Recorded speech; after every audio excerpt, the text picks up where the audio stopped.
What's going on YouTube? Welcome back. Pause, reset, play. I'm at the Cosmodrome right now. I wanted to make a quick video. This is more so for new players. I've noticed quite a few low-level Guardians here, and maybe they're starting a different character, but I'm sure with the new expansion, Rise of Iron, a lot of new players getting into Destiny for the first time. So I wanted to make a quick video.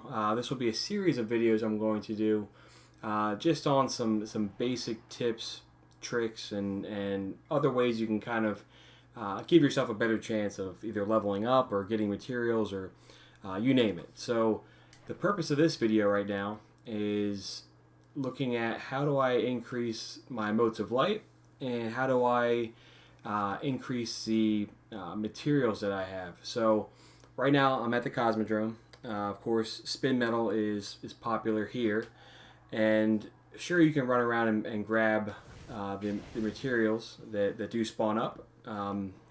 They are pretty common, but that can be somewhat tedious. But another way you can get materials pretty quickly is by using a specific ghost. So you can see right now I'm using the Frontier shell, and this has two perks. One shows the nearby spin metal, which is useful for the exotic sword quest, for instance.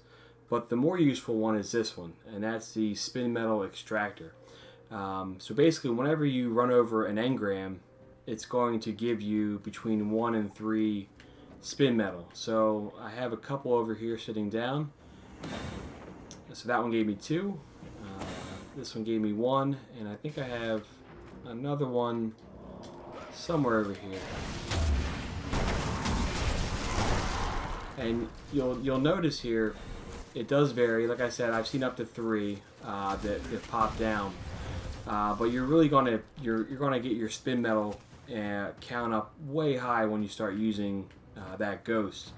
For instance, if you've been running Archon's Forge, you're going to be getting a bunch of spin metal because Engrams drop like crazy in there. So you'll notice I have the ghost here for Cosmodrome. I also have one here for Spirit Bloom on Venus. I got one for the Moon. Got Relic Iron, and also have one for the Dreadnought.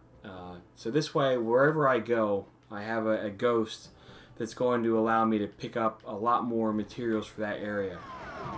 Doing that, you're never going to run low on materials. And this week it's pretty nice because I have Dead Orbit as my faction, and he of course is accepting spin metal this week. So been playing the Forge, increased my spin metal count dramatically. If needed, I can exchange some of those for rep with Dead Orbit and get levels that way. So always make sure you're equipping your ghost for the area, depending on where you're at, and use that perk to find additional materials when you get engrams. That's tip number 1. Tip number 2 is when you're turning in your bounties. You'll notice here that I had the Raid Scout Rifle equipped. I had the sniper rifle here, and you'll notice that these 2 weapons they're fully leveled up. So turning in a bounty really isn't going to make sense for those items. My heavy weapons are all leveled up. Ghosts, I do have this one here that's not leveled up, but you get the idea. If I'm turning in bounties when my items, my weapons and armor, are fully leveled up, that experience is more or less going to waste. So what I'm doing now is I'm switching to blue items. I'm going to keep my gauntlets on because I want to level those up. I don't have a blue helmet right now, but I'll switch to a helmet that's not leveled up. And basically what I'm doing right now is I'm maximizing my experience I'm getting from my bounties. So turn these in. You'll notice now that these items here, these blue weapons, they have some of the unlocks. I can start leveling these things up pretty quick. But more importantly, now if I switch back to my other setup, so I'm going to put back on the setup I had. And it is a bit of maintenance here doing this, but I think long term it's really going to help you out. So I'm going back to what I had set up, back to my best setup here. And let me get out of the way before I get killed. So the reason I did that, the reason I switched to the blues, is now you notice if I dismantle these, that time I just got weapon parts, but you'll notice that sometimes you get motes of light, depending on how much it's leveled up. You don't have to buy any of the perks. You notice here I didn't spend any money on any perks in there. This one I think, no, this one's not unlocked. But you don't even have to level it up all the way. You're going to get some motes of light from these. Not everyone, and they have to be leveled up somewhat, but you don't have to spend any glimmer or materials to upgrade it. All you have to do is give them experience, and when you dismantle them, you're going to get some motes of light. So just another way for you to maximize the materials and the motes of light you're getting.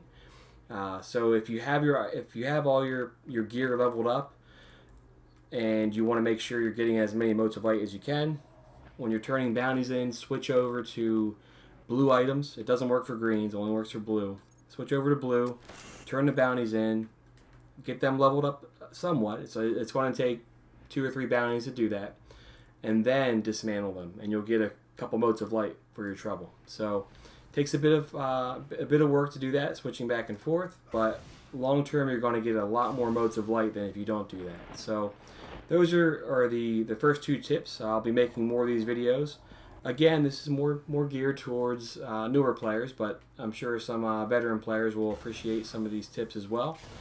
If there's other things that you want to see, or if there's other tips that that'll help out people just getting into Destiny, please let me know in the comments. That would be very much appreciated. And even better, if you could hit me up with a like or a subscription, that would be very cool. Most importantly though, thanks for watching, and be on the lookout for more tips and tricks for Destiny.